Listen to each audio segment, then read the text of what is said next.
Allahümme salli ala seyyidina Muhammedin nebil ümmiyin ve ala alihi ve sahbihi ve sellim. Allahümme salli ala seyyidina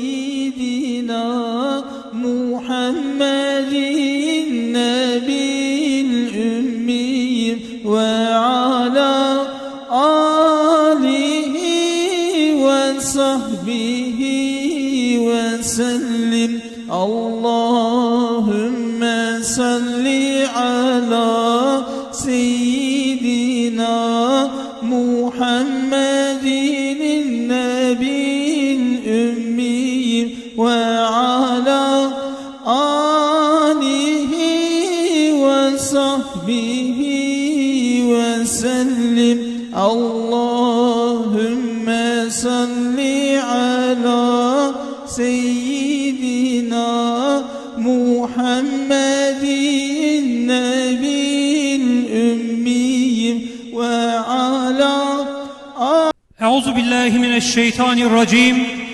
Bismillahirrahmanirrahim. Elhamdülillahi rabbil alamin. Essalatu vesselamu ala rasulina Muhammedin ve ala alihi ve ashabihi ecmaîn. Esselamu aleyküm ve rahmetullahi ve berekatuhu değerli peygamber aşıkları. Evet değerli peygamber aşıkları.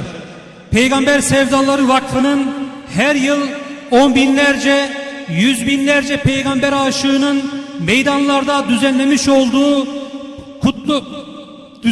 olduğu Mevlid-i Nebi etkinliklerimizi değerli kardeşlerim, Covid-19 virüs nedeniyle medya buluşmaları olarak şu an huzurlarınızdayız.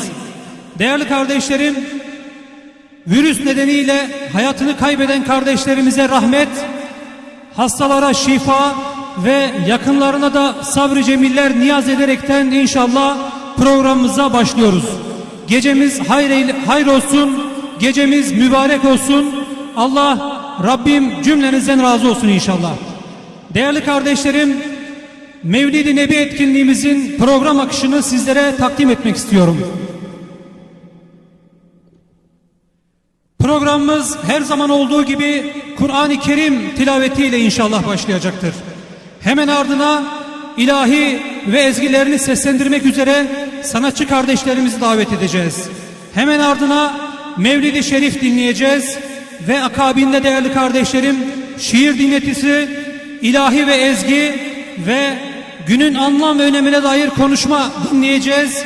Akabine ilahi ve ezgilerle programımız devam edecek ve değerli kardeşlerim programımız son olarak da dua ile son bulacaktır. Tekrardan Rabbim gecemizi mübarek eylesin inşallah. Ve değerli kardeşlerim, Kur'an-ı Kerim tilaveti için Muaz Demir hocamızı kürsüye davet ediyoruz. Buyurun hocam.